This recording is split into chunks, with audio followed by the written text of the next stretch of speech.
Hey guys, you asked for it, so here it is. By it, I don't mean me. By it, I mean more creepy theories about Toy Story. Who would have thought that such a wholesome, beloved movie around the world could be the source of so many disturbing theories about what's going on between the lines, so to speak. I'm glad you asked for another video because I left some of the most disturbing ones out. But here they are now. My name is Danny Burke and this is the top 10 scary Toy Story theories, part 2. And starting off at number 10 now, we have the death of Woody. Ever since Toy Story 4 was announced, people have been asking why. I mean, don't get me wrong, we're all excited for another Toy Story movie, but the end of the third movie did seem quite final, didn't it? Even hardcore fans have been wondering why there is really a need for a fourth movie, and some think the only thing that can justify it is the death of one of the main characters, and many of them are leaning towards Woody. The synopsis of the movie contains the line, "Every ending is a new beginning." Now, some fans think this has sort of a ominous death vibe to it, and that the ending refers to Woody.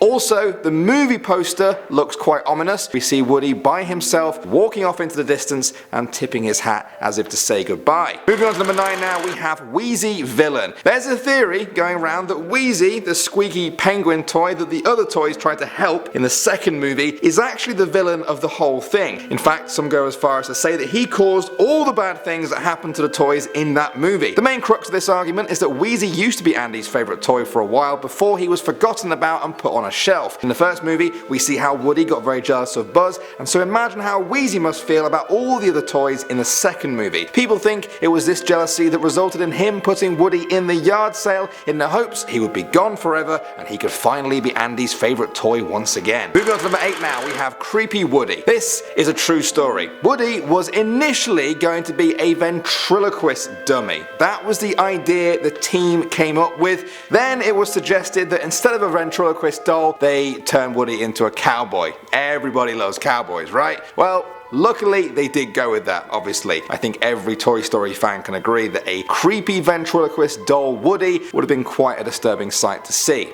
I don't even want to think about that. Next up at number 7 now, we have toy amnesia. That's what I'm calling this theory, posted to Reddit by user Tommy M. Walker. Now, he suggested that the toys in Toy Story will never remember Andy again. He says that the toys have personalities and memories that are imprinted on them, and once they have a new owner, their former memories are wiped away. This would be scary if true, especially for the fourth movie. As proof, he puts forward Toy Story 2. Jessie's last owner, Emily, loved her for a very long time, grew up, and then donated her. Eventually, she was found by Al, who put her in storage where she completely forgot about her former life and only remembered when Woody arrived on the scene. If this is true, then do toys have memories wiped when they get new owners? We saw Toy Story 3 end with Andy handing over his toys to a new kid. Does this mean the toys will now forget Andy? That's quite a disturbing thought for every Toy Story fan. Coming out at number 6 now, we have The War. This is another Reddit theory put forward by user Space Communist. He said that the first two movies are set during the space race of the 1960s, hence the old technology and obsession with toys like Buzz Lightyear going off into space. Then though, about 10 years passed and we're suddenly in Toy Story 3 where there's now laptops, online gaming and modern cars. It's a huge leap. It looks just like the past decade has been in real life. Where did all this technology come from? Well, this guy thinks a world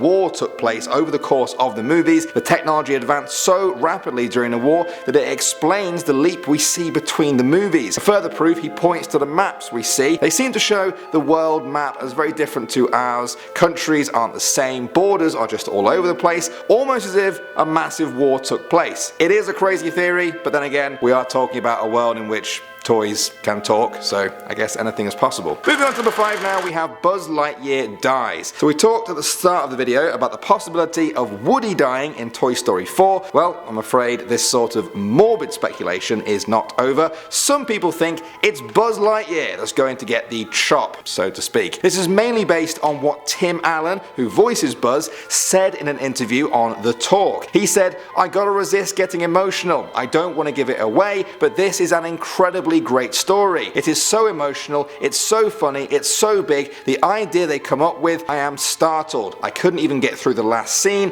I would love to be a Washington leaker. I just can't do it. I can't give any more away. They've got great characters, but a couple of scenes towards the end were really hard to get through. I couldn't even get through the last scene." Now, is that because Buzz dies? That would be a pretty good reason for why he couldn't even do the last scene. What do you think? Next up at number 4 now, we have Real Mutants. For a children's movie, those mutants in the first Toy Story were pretty creepy, I won't lie. Some of you may have found comfort in the fact that those creatures don't exist in real life, obviously, and that they only exist in the movie. Well, sorry to burst your bubble, but that's not entirely true. In the early 90s, the Unknown Museum in Marin, California, featured a host of mutant toys as part of their exhibition. It just so happened that this exhibition was seen by the Toy Story animators. They were inspired by what they saw and created their own ones in real life, which in turn would go on to inspire their designs for the mutant toys in Toy Story. That means that somewhere out there, tucked away in a dark and dusty box, those mutant toys may really exist, waiting and waiting. Coming in at number 3 now, we have Andy's money. This is a Reddit theory put forward by user Just Embarrassing, who said that Andy doesn't really love Woody. Shock horror.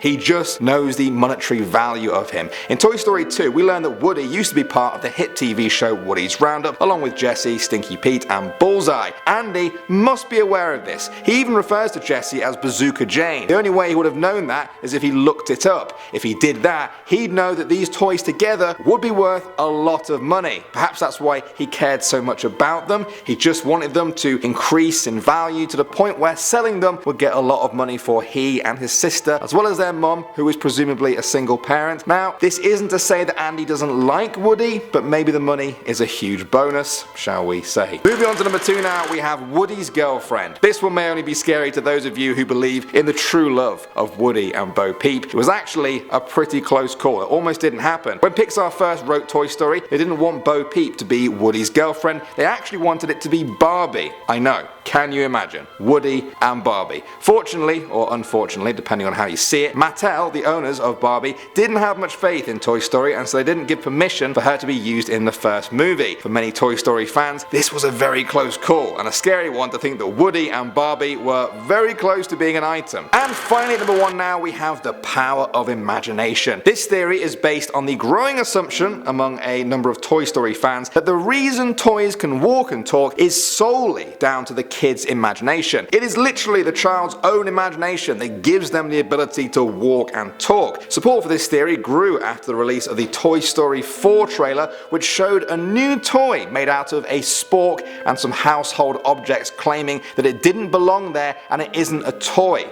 Well, perhaps that means that kids can bring any object to life, even normal household ones. Perhaps this is a clue as to what is to come in the next movie. If a child has an imagination that's strong enough, they can turn any inanimate object, even a weapon, into a walking, talking entity with its own free will. Now that would be an interesting story. Alright guys, there we go. Some more scary Toy Story theories. I'm not gonna lie to you, I think we might be done with Toy Story here. There are a couple more that I could have included, but I'd much rather move on to some other scary theories. We can do another movie though. Everyone post your favourite movie series and I'll pick my favourite. How does that sound? Let me know. Thanks for watching. As always guys, my name is Danny Burke and I will see you all in the next one.